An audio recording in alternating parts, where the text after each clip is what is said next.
Shri George Padippara, വീണ്ടും തുറന്ന് വെളിപ്പെടുത്തലുകൾ.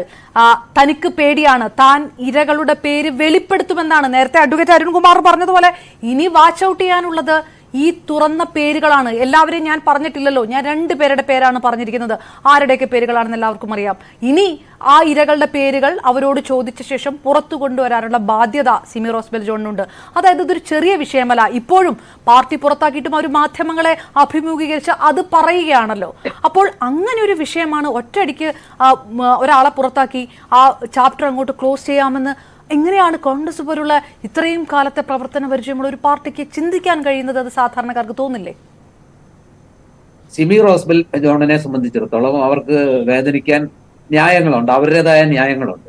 പക്ഷെ ഒരു പാർട്ടിയെ സംബന്ധിച്ചിടത്തോളം എപ്പോഴും ഓരോരുത്തരും ആഗ്രഹിക്കുന്ന രീതിയിലുള്ള അക്കോമഡേഷൻ കിട്ടിയെന്ന് വരില്ല. അതിപ്പോ CPM-ലായാലും CPI-ലായാലും ഏത് പാർട്ടിയിലായാലും ഓരോരുത്തരും വിചാരിക്കുന്നത് അവർക്ക് വളരെ വലിയ യോഗ്യതകളുണ്ട്.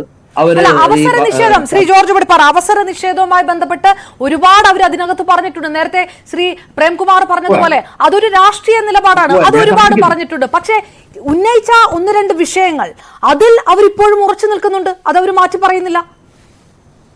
അതില് ഇപ്പൊ തന്നെ അവര് കാസ്റ്റിംഗ് കൗച്ച് കോൺഗ്രസിലുണ്ട് എന്ന ഒരു വലിയ, അതാണ് ഇന്ന് പുറത്തു വന്ന, അല്ലെങ്കിൽ ഇന്നലെ പുറത്തു വന്ന ഏറ്റവും വലിയ വാർത്ത. പക്ഷെ ഇപ്പൊ അവർ പറയുന്നു ഞാൻ അങ്ങനെ ഒരു പദം ഉപയോഗിച്ചിട്ടില്ല, ഞാൻ അങ്ങനെ പറഞ്ഞിട്ടില്ല.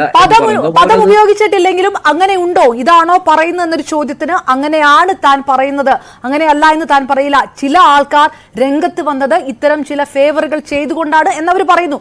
അതിപ്പോഴും അവർ പറയുന്നുണ്ട്, ഞാൻ അടച്ചു പറയുന്നില്ലല്ലോ, ഞാൻ 2 പേർക്കെതിരെ പറയുന്നുണ്ടല്ലോ എന്ന് പറയുന്നു. അതില് അപർണ കൃത്യമായ സൂചനയുണ്ട്, അല്ലെങ്കിൽ ദുസൂചനയുണ്ട്. ഇത് ഇങ്ങനത്തെ പറയുമ്പോൾ ഇതിനകത്തൊരു പ്രശ്നമുള്ളതെന്ന് വെച്ചാൽ മഹിളാ കോൺഗ്രസിലൂടെ കോൺഗ്രസിനകത്ത് 100 കണക്കിന് മഹിളകൾ അല്ലെങ്കിൽ അതിന്റെ ഭാഗമായിട്ട് പ്രവർത്തിക്കുന്നുണ്ട്. അവരെല്ലാവരും അവർക്കിപ്പോ ഏതെങ്കിലും സ്ഥാനങ്ങൾ കിട്ടുന്ന അവർ 2 പേരുടെ പേരെടുത്ത് പറയുകയും ചെയ്യും. ഞാൻ ആ പേരുകൾ പറയുന്നില്ല. അവരൊന്നും കഴിവില്ലാത്തവരോ അല്ലെങ്കിൽ അർഹതയില്ലാത്തവരോ ആണെന്ന് ഏകപക്ഷീയമായിട്ട് വിധിക്കാൻ നമുക്ക് പറ്റില്ല. അത് സിമി റോസ്ബെൽ ജോണിന് പറ്റില്ല. സിമിക്ക് പറയാവുന്നത് എനിക്ക് അർഹതയുണ്ടായിട്ടും എന്നേക്കാൾ ജൂനിയർ ആയിട്ടുള്ള പലർക്കും എന്റെ അവസരങ്ങൾ തട്ടിത്തെറിപ്പിച്ചുകൊണ്ട് കൊടുത്തു. ഇപ്പൊ സിമി പറയുന്നതിനകത്ത് ഒരു പൊരുത്തക്കേട് ഞാൻ പറയാം. സിമി റോസ്ബെൽ ജോണിന് ഈ അവസരങ്ങൾ നിഷേധിക്കപ്പെട്ടത് BD സതീശൻ പ്രതിപക്ഷ നേതാവായതുകൊണ്ടല്ല. ഏറ്റവും കൂടുതൽ സിമി റോസ്ബെൽ ജോൺ അറ്റാക്ക് ചെയ്യുന്നത് BD സതീശനെയാണ്. സിമി റോസ്ബെൽ ജോണിന്റെ മനസ്സിൽ തന്നെ വെട്ടുന്നവരിലെ പ്രമുഖൻ BD സതീശനാണെന്നുള്ളൊരു തോന്നലുണ്ട് എന്നുള്ളതും അവരുടെ അഭിമുഖത്തിലൂടെ വളരെ വ്യക്തമാണ്. പക്ഷേ സിമി പറയുന്ന കാലഘട്ടം ഒന്ന് ആലോചിച്ച് നോക്കുക.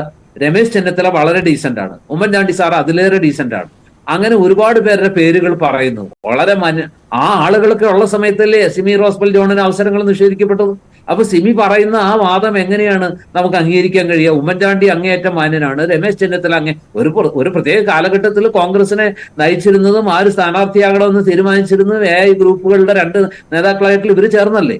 ആ ആളുകളെക്കാൾ വൈരാഗ്യം സമീപകാലത്ത് പാർട്ടിയുടെ ഉത്തരവാദപ്പെട്ട പൊസിഷനിലേക്ക് അല്ലെങ്കിൽ ഈ പറഞ്ഞ പവർ ഗ്രൂപ്പിന്റെ തലപ്പത്തെത്തി എന്ന് പറയുന്ന BD സതീശനോട് ഇവരോടൊന്നും ഇല്ലാത്ത വല്ലാത്തൊരു വിരോധവും വൈരാഗ്യം വരുന്ന അദ്ദേഹം ഒരുപക്ഷെ എറണാകുളംകാരനായതുകൊണ്ടാകാം. അതെന്തെങ്കിലും ആവട്ടെ. ഇപ്പോ ഒരു യുക്തി ഞാൻ പറയാണ്.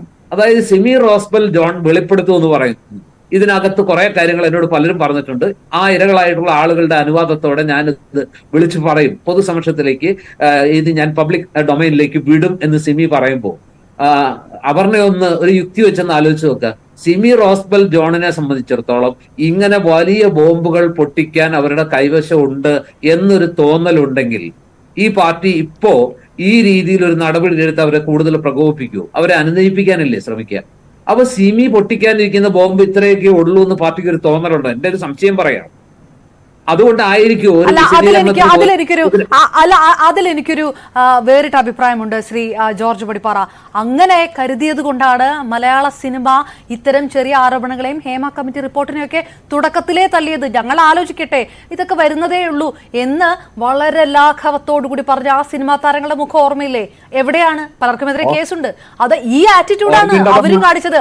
അമ്മ എന്ന് പറഞ്ഞ സംഘടനയിലുള്ളവർ കാണിച്ചത് അതാണ്. അതുകൊണ്ട് ഇതിലേക്ക് സമാനമായിട്ടുള്ള ഒരു ആറ്റിറ്റ്യൂഡ് ഈ ഭാഗത്തു നിന്നും ഉണ്ടാകുന്നു എന്നാണ് തോന്നുന്നത്. കഴിഞ്ഞ 1-2 ആഴ്ചയായിട്ട് തെളിയിക്കുന്നതല്ലേ. ഞാനൊന്ന് പറഞ്ഞോട്ടെ. അതായത് അതിനകത്തുള്ള പ്രശ്നം എന്താ വെച്ചാൽ സിനിമാക്കാരുടെ മുമ്പിൽ പ്രീസിഡൻസ് ഒന്നും ഇല്ലായിരുന്നു. ഇങ്ങനെ ഒരു ഹേമ കമ്മിറ്റി റിപ്പോർട്ട് ആദ്യമായിട്ട് വരുന്നു, ഇങ്ങനെയുള്ള വെളിപ്പെടുത്തലുകൾ വരുന്നു, ഒന്നിനു പുറകെ ഒന്നായിട്ട് ഘോഷയാത്രയായിട്ട് പലർക്കും എതിരെ നിരവധി ആരോപണങ്ങൾ പുറത്തു വരുന്നു. ആ ഒരു അനുഭവം മുന്നിൽ ഉള്ളപ്പോഴാണ് കോൺഗ്രസ് 24 മണിക്കൂർ കൊണ്ട് സിമിയെ പുറത്താക്കുന്നത്. അതാണ് ശ്രീ ജോർജ് പടിപ്പാറ ഞാൻ പറയുന്നത്. ഇത്തരം തിരിച്ചടികൾ, തിരുത്തൽ സിനിമാ മേഖലയിൽ മാത്രമേ ഉണ്ടാകൂ, അത് രാഷ്ട്രീയത്തെ തൊടുകയില്ല എന്നുള്ളൊരു വിശ്വാസം. നേരത്തെ ശ്രീ പ്രേംകുമാർ പറഞ്ഞതുപോലെ അതൊരു മൂഢവിശ്വാസമാണോ അല്ലയോ എന്ന് ജനങ്ങളാണല്ലോ പറയേണ്ടത്. അതുകൊണ്ടാകാം. കാണേണ്ടി വരും. ഞാൻ തിരികെ എത്താം.